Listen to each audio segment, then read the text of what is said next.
Bien, concernant l'arrestation du président Laurent Gbagbo, j'ai adressé une correspondance à l'ambassadeur ivoirien et actuellement en service aux Nations Unies pour lui exprimer ma totale opposition à cette arrestation. Parce que bien avant que cette arrestation s'opère, eh bien, monsieur, son Excellence Gbagbo, sa famille et son entourage n'avaient pas été saisis, avisés, frappés d'un mandat d'arrêt ou bien d'un crime ou d'un délit quelconque, tant au plan national qu'au plan international. Ils n'avaient pas été servis d'une assignation quelconque en justice. Donc, ce n'étaient pas des parias. Deuxièmement, la résolution onusienne sur les armes lourdes qui avait été prise à l'initiative de M. Alassane Ouattara était très spécifique. Cette résolution avait pour but de détruire les armes lourdes. En général, quand les Nations Unies prennent des décisions de détruire les armes, c'est à l'issue d'une inspection, de plusieurs inspections. Nous n'avons pas de rapport de la part des Nations Unies démontrant l'existence de ces armes-là, parce que ce n'est pas publié.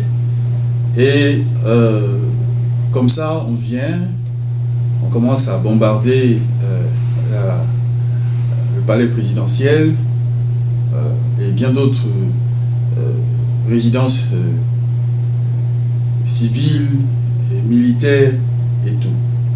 Vous savez, la Côte d'Ivoire n'est pas allée aux élections pour faire la guerre. La Côte d'Ivoire est allée aux élections pour respecter les termes et les règles de la démocratie. C'est en fait ça que les Ivoiriens, c'est l'exercice auquel s'étaient donnés les Ivoiriens, s'étaient attachés les Ivoiriens. Et il y a eu beaucoup d'incongruités, beaucoup de problèmes. Et le problème qu'il y avait en fait, problème post-électoral, c'était un conflit entre la CEI et le Conseil constitutionnel. Ce n'était pas un conflit entre M. Gbagbo et M. Alassane Ouattara. C'est la CEI et le Conseil constitutionnel qui ne pouvaient pas trouver le juste milieu. Il aurait fallu que ces deux présidents, les présidents de ces deux institutions s'asseyent pour trouver une solution avant que la situation ne dégénère. Ils ont failli à leur devoir et le représentant des Nations Unies à Abidjan n'a fait qu'amplifier la situation en certifiant des résultats qui n'avaient pas été validés par le Conseil constitutionnel. Donc il a piétiné lui-même la constitution de la Côte d'Ivoire. Alors comment voulez-vous que le candidat qu'il supporte vienne diriger la Côte d'Ivoire qui a une constitution quand eux-mêmes piétinent la constitution? Vous voyez. Alors, sans rentrer dans trop de détails et se perdre dans des choses que vous savez déjà, j'ai toujours dit que ces élections ne devaient pas avoir lieu. Eh bien, l'échec des élections ont démontré que j'avais raison. Le problème post-électoral a démontré que j'avais raison. Les tueries et tout ça, les choses que je voulais éviter, montrent que j'avais raison. Et tenez-vous bien, dans l'application, dans la mise en application de la résolution onusienne sur les armes lourdes, eh bien, l'armée française est allée pilonner la résidence du président où se trouvaient des centaines d'Ivoiriens, des jeunes Ivoiriens qui étaient allés là-bas pour prier, pour se recueillir, pour supporter le président, se conforter, ont tous été tués. Ont tous été tués. Qu'est-ce qu'ils ont à voir avec les armes lourdes? Vous voyez. Bon, alors, cette résolution aussi ne stipulait pas qu'elle devait aboutir à l'arrestation de M. Gbagbo. M. Gbagbo est le président de la Côte d'Ivoire et qui mérite autant de respect que tous les autres présidents du monde entier. Vous voyez. Et il a des prérogatives qui font qu'on ne peut pas l'arrêter, encore moins lui tirer une balle dessus. La même chose pour sa femme et pour ses collaborateurs. Alors, un pays s'empresse pour prendre des résolutions pour venir bombarder un autre pays et prendre le président comme ça, sans aucun droit légitime et légal sans aucun fondement juridique, eh bien, c'est le monde en l'envers. Alors, j'ai demandé à ce que M. Gbagbo soit relâché immédiatement, que sa femme soit relâchée immédiatement, que tous ceux qui ont été pris, y compris les membres du LMP, soient les relâchés immédiatement.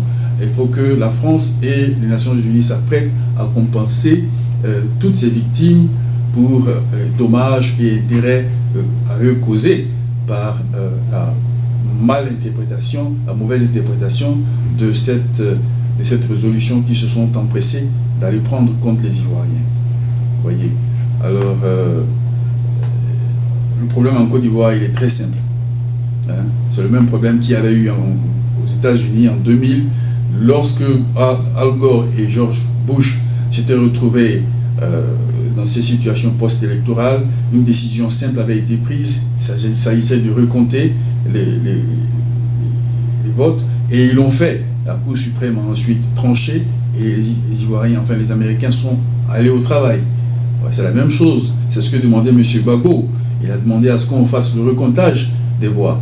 M. Ban Ki-moon s'y est opposé, alors qu'il sait très bien que c'est la même méthode qui avait été utilisée en Afghanistan, en Haïti, un peu partout. Pourquoi pas la Côte d'Ivoire? Alors on refuse la voie paisible de résolution des crises pour introduire la notion de force légitime. Eh bien, qui est responsable de ces tueries? Ce n'est pas celui qui veut le dialogue, ce n'est pas celui qui veut le recomptage, c'est celui qui prône la violence, celui qui prône la force, hein, qu'ils appellent force légitime, qui est responsable de toutes ces tueries. Hein, c'est eux qu'on doit arrêter, pas M. Gbagbo. Alors, qu'on arrête de narguer les Ivoiriens, parce que M. Gbagbo est une icône de la démocratie en Côte d'Ivoire. Ce n'est pas un saint. Chacun peut avoir quelque chose contre lui.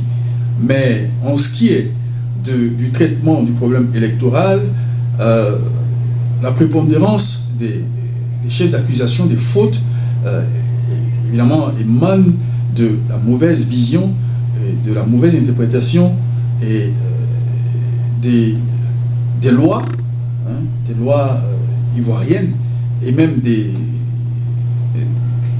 programmes mis en place par l'ensemble des acteurs. Quand on dit que les élections doivent avoir lieu à tel moment et que les résultats doivent être proclamés à tel moment, il faut tenir compte justement du time frame, du timetable qui a été mis. On ne peut pas dire, bon, monsieur le président a su y donner les résultats dans 3 jours, il ne le fait pas, et il se retrouve dans le camp, il se retrouve dans l'hôtel où se trouve l'un des candidats pour aller proclamer les résultats là-bas. Nous avons un pays qui est assez large, 322 500 km². S'il se trouve qu'il ne peut pas donner les résultats dans son bureau, eh bien, il pouvait donner les résultats ailleurs, pas nécessairement dans le camp de M. Alassane Dramane Ouattara. Le faire là-bas, c'est créer des problèmes déjà. Vous voyez. Alors, non seulement les résultats